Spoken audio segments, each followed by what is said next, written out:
Welcome to Pharma E-Classes, the video series for pharmacy students. And my name is Vishakha Chauhan.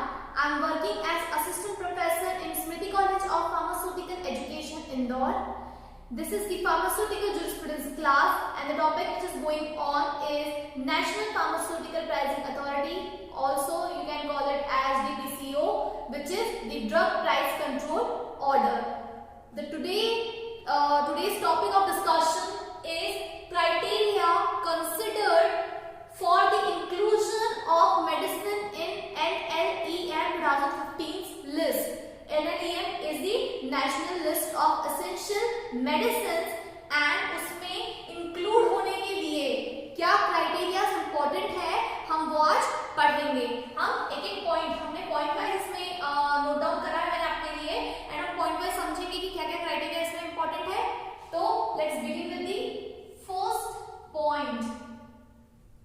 The medicines to be licensed and approved. The medicines requirement is it should be licensed and approved in the country by the DCGI. यानी कि जिस country में product बनती है वहां से approve होना चाहिए. तो हमारे कंट्री में जो drug controller general of India DCGI है, वो जो अप्रूव करते हैं मॉलिक्यूल को, वही ड्रग जो है आप इसमें NLEM कैटेगरी में ऐड कर सकते हैं. तो पहला क्राइटेरिया है ये वाला. दूसरा criteria, the medicines to be useful in diseases which is a public health problem in India. हम बात कर रहे हैं इंडिया में यूज होने वाले मॉलिक्यूल की. हम कह रहे हैं कि इंडिया में वो मॉलिक्यूल जो है DCGI से अप्रूव होगा, तो वो उन चीजों के लिए अप्रूव होगा जो प्रॉब्लम्स हम इंडिया में फेस कर रहे हैं. दैट मीन्स कि जो डिसीजेस हमें इंडिया में जिसका सामना ज्यादातर करना पड़ता है, अगर वो उससे रिलेटेड कोई ड्रग मॉलिक्यूल का फॉर्मुलेशन है, उससे रिलेटेड कोई प्रोडक्ट है, उससे रिलेटेड कोई न्यू डिस्कवरी है आपका, इन दैट केस आपका जो मॉलिक्यूल है इसमें ऐड हो सकता है. This is the second criteria. The third criteria says that a medicine have proven efficacy. सबसे इंपॉर्टेंट चीज जो किसी ड्रग की होती है कि वो कितनी एफिकेशियस है, कितना अच्छा उसका रिजल्ट आता है किसी डिसीज, किसी डिसऑर्डर के लिए, किसी अनकंफर्ट जोन से कंफर्ट जोन को कंसिडर करने के लिए. ये कितना आपको बॉडी में रिलैक्स करता है, कितना मतलब ये कह सकते हैं कि मॉलिक्यूल कितना ज्यादा आपको फायदा पहुंचाता है, उस पे उसकी एफिकेसी प्रूव होती है. और अगर वो फॉर्मूला एफिकेशियस है तो वो फॉर्मूला कंसिडरेबल है. अगर उसमें एफिकेसी के साथ सेफ्टी भी है, ऐसा ना हो कि पेशेंट की एज डिफरेंस की वजह से अगर वो पर्टिकुलर मॉलिक्यूल जो है बहुत ज्यादा टॉक्सिसिटी कॉज करता है, या बहुत मिनिमम एफिकेसी दिखाने के लिए बहुत ज्यादा कॉन्सेंट्रेशन आपको प्रोवाइड करना पड़ता है बॉडी में. अगर हम बहुत ज्यादा डोजिंग करते हैं, बहुत ज्यादा कॉन्सेंट्रेशन बॉडी में देते हैं, देन आपको पता है कि उसके साइड इफेक्ट उतने ज्यादा होते हैं. हमें बहुत ज्यादा मॉलिक्यूल कंज्यूम करना पड़ता है, बहुत ज्यादा डोजिंग फ्रीक्वेंसी बढ़ानी पड़ती है, और उसके साइड इफेक्ट भी उतने ज्यादा होते हैं, और ये पेशेंट डिस्कम्फर्ट भी कॉज करता है. अगर आप ज्यादा बार डोजिंग करते हैं तो ये पेशेंट डिस्कम्फर्ट कॉज करेगा, और साथ ही साथ टॉक्सिसिटी कॉज करेगा बॉडी में, साइड इफेक्ट्स कॉज करेगा. तो इसीलिए रिलेटेबल सेफ्टी मेजरमेंट रिक्वायर है. जितनी एफिकेसी इंपॉर्टेंट है, उतनी उससे रिलेटेड, उस पर्टिकुलर फॉर्मुलेशन से रिलेटेड बॉडी में सेफ्टी भी होना चाहिए. बेस्ड ऑन, अब ये सेफ्टी एफिकेसी ये किन पैरामीटर्स पे बेस होती है? हम कोई भी फॉर्मुलेशन बनाते हैं, उसके वेरियस इवैल्यूएशन पैरामीटर्स रहते हैं. इवैल्यूएशन पैरामीटर्स में फॉर्मुलेशन रिलेटेड पैरामीटर्स के अलावा हम वो इवैल्यूएशन भी करते हैं जो बॉडी से रिलेटेड हो, यानी कि एफिकेसी से रिलेटेड प्लस सेफ्टी से रिलेटेड. तो सेफ्टी से रिलेटेड जो पैरामीटर होते हैं उनके साइंटिफिक एविडेंस, दैट मीन्स कि क्या साइंटिफिक प्रूफ है कि जो बॉडी में मॉलिक्यूल जाने वाला है वो रिलेटेबल सेफ है, उसकी सारी जो इवैल्यूएशन पैरामीटर्स है वो सेटिस्फाइड है. इसलिए हमने उसमें कहा है कि साइंटिफिक एविडेंसेस होने चाहिए कि आप जो मॉलिक्यूल दे रहे हैं वो सेफ भी है एंड एफिकेशियस भी है. ऑन द फिक्स्ड डोज जो आप बता रहे हैं उसी में उसकी सेफ्टी भी है और उसी डोज में वो इफेक्टिव है. ऐसा ना हो कि सेफ्टी के लिए आपने उसकी डोज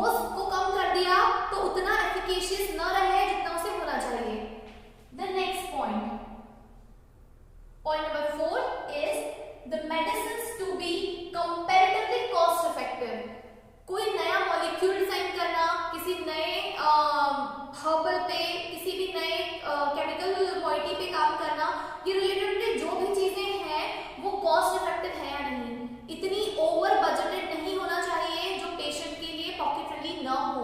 आई टोटली अग्री कि पॉकेट फ्रेंडली तो नहीं हो सकता, बट एटलीस्ट इतना हो कि पेशेंट अगर किसी प्रॉब्लम से सफर कर रहा हो, डिसीज से, डिसऑर्डर से, तो वो उसे परचेस कर सके। तो इसीलिए हम कॉस्ट इफेक्टिव होने का जरूर ख्याल रखें।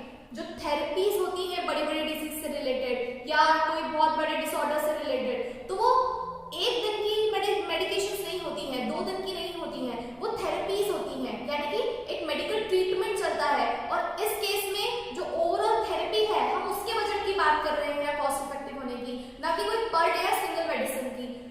थोड़ी थोड़ी कॉस्ट इफेक्टिवनेस को अगर हम मेंटेन करते हैं तो ओवरऑल थेरेपी का बजट जो है किसी भी पेशेंट के लिए सही हो सकता है। द नेक्स्ट फिफ्थ पॉइंट कहता है that the medicines align with current treatment guidelines of the disease. जो करंट ट्रीटमेंट गाइडलाइंस हैं, जो हमें गवर्नमेंट बता रही है कि करंटली ये चीजें जरूरी है, बॉडी में देना आवश्यक है, बॉडी में होना जरूरी है, ऐसी सभी बेसिक गाइडलाइंस को और बाकी सब चीजों को मद्देनजर रखते हुए हम जो है उसका ट्रीटमेंट करते हैं अगर उस मेडिसिन को यूज करके, देन फिर वो एलिजिबल है। Then next point, in addition to these criteria, मतलब कि ये क्राइटेरिया के साथ कुछ और क्राइटेरिया जुड़े हैं जो हम अब नीचे देखेंगे। तो हम देखेंगे 6.1 कि क्या वो एडिशनल क्राइटेरिया क्या क्या है। पहला है when more than one medicines are available from same therapeutic class। अगर किसी पर्टिकुलर थेरेपेटिक क्लास की, व्हाट आर थेरेपेटिक क्लास, जैसे हम कहते हैं ना anti diabetic, all diabetes related medicine are there जो उसके ट्रीटमेंट में यूज होती है। एंटी एमिटिक तो हम वॉमिट सिम्पटम को कम करने के सारे मेडिसिन एंटी एमिटिक्स में देखते हैं, यानी कि एमएसएस को रिड्यूस करती है। तो इस तरीके से जो क्लासेस होती है, जो थेरेपेटिक क्लासेस डिवाइड होती हैं कि ये so and so therapy so and so class के लिए, कि डिसीज के लिए ये जो है क्लास डिवाइड की हुई है, उससे रिलेटेड थेरेपी डिजाइन होती है कि सो एंड सो कॉम्बिनेशन या मॉलिक्यूल को हम यूज करके जो है पेशेंट को दे सकते हैं। उसका ऑलरेडी अगर कोई मॉलिक्यूल अवेलेबल है, प्रेफरेबली वन प्रोटोटाइप, तो उस केस में क्या होता है, उस केस में ये है कि अगर उसका कोई मॉलिक्यूल अवेलेबल है तो क्या वो इस क्राइटेरिया में आती है? Yes, if you can prove it, अगर आप जस्टिफाई कर सकते हैं इस मॉलिक्यूल की वेरिएंस, अगर उस वेरिएंस के जस्टिफिकेशन बिल्कुल करेक्ट है तो हम उसे यूज कर सकते हैं। अगर वेरिएंस नहीं है, अगर आपका सेम फॉर्मूला है जो पहले भी कहीं पर मौजूद है या उससे रिलेटेड कोई न्यू इनोवेशन नहीं है उसमें, तो फिर वो कंसिडर नहीं किया जा सकता।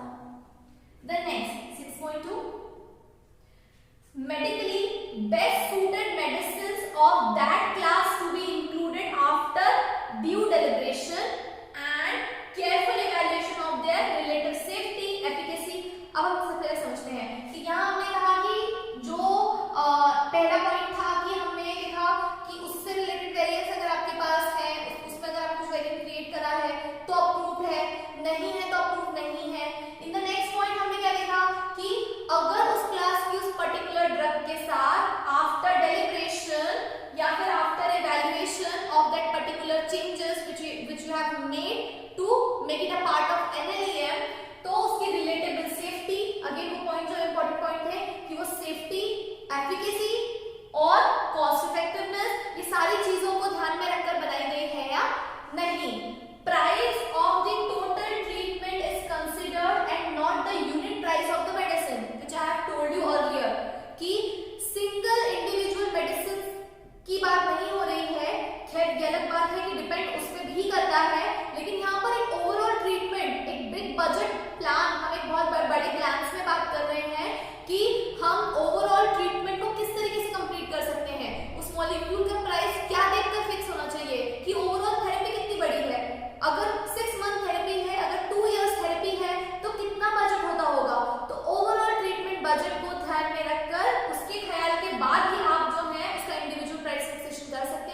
कॉम्बिनेशन जिनके डोज ऑलरेडी फिक्स्ड है कि रिलेटेबल ये दोनों डोज जो है आप पूरी सेफ्टी और पूरी एफिकेसी के साथ दे सकते हैं, उन्हें वैसे तो प्रेफरेबली इंक्लूड नहीं करते हैं, but are not included unless the combination has unequivocally proven advantages over the single compound administered separately।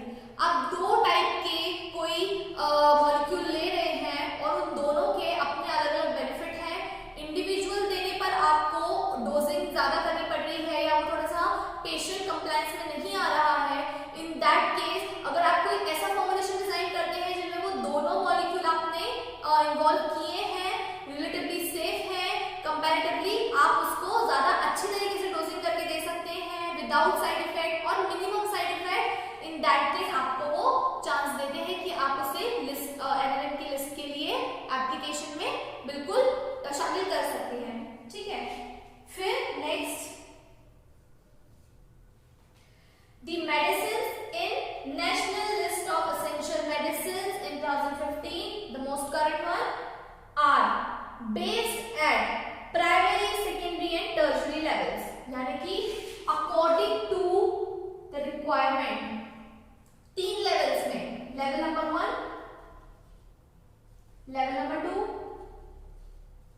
And level number 3, ये तीनों किस तरीके से डिजाइन किए गए होंगे सोचिए। तो देखिए हेल्थ केयर के ये जो लेवल है ये डिसाइड कर रहे हैं अकॉर्डिंग टू दी